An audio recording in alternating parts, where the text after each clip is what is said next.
Guys, ito naman tayo sa mga foundation breeders po namin, ang mga German Beauty. Siyempre, kauna po namin foundation breeder ay yung color black. Cup po siya. Island born na Thorsen po ang line niya. At yung parents po kasi niyan, guys, direct import. So, 2 years pa lang po yan, pero tingnan niyo po yung mga wattle. Sobrang laki po at makapal yung beak. Yan, kung makikita po natin, i-observe niyo po, napakakapal po talaga ng beak nila. At yung hen naman po, ganun din po yung line niya, same din po sa Thorsen Island born. Ganun din po yung color naman ng pepper head. Yan, pepper head po. Yan po sila.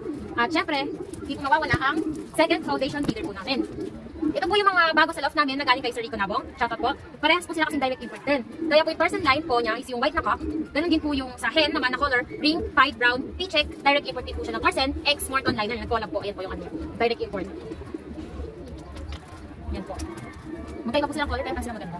Ayan. At ito naman po yung third foundation breeder namin. Parehas pa naman po silang show winner. Yung cock po na yan kasi is yung stout line ng color blue, Tiger Grizzles. Ayan po. So, makikita po natin, i-zoom po yan. Yan po yung color nila. At yung hen din naman po ay sa show winner. Ang line naman po niya is parang Jurassic line po talaga siya. Jurassic Park. Ayan po, Jurassic line. Yung tawag sa kanila. At yung color po niya is blue na Tiger Grizzlies. Ayan po. Makita natin. Ang ganda, parang marble na ano. Ito yung mga batik.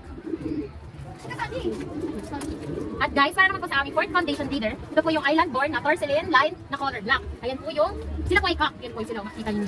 Yan. Tahimik na sila, pero yung ano na yung beak nila tsaka yung ano, parang confused lang. Tapos yung hen, yun po yung hen ay color yellow bar. Yung mine niya po ay hindi pa naman po sure dahil sa pinagbilahan, pero banded po siya ng PNPA. So, clubbing po namin yan. Yung sa fifth foundation breeder naman po namin ay yung parents po kasi nitong cock namin na color blue splash. Yan po yung color blue splash. Hindi po siya parang marble kasi makakapal po yung parang line nila, yung mga iba-ibang color na nakapalibot sa white.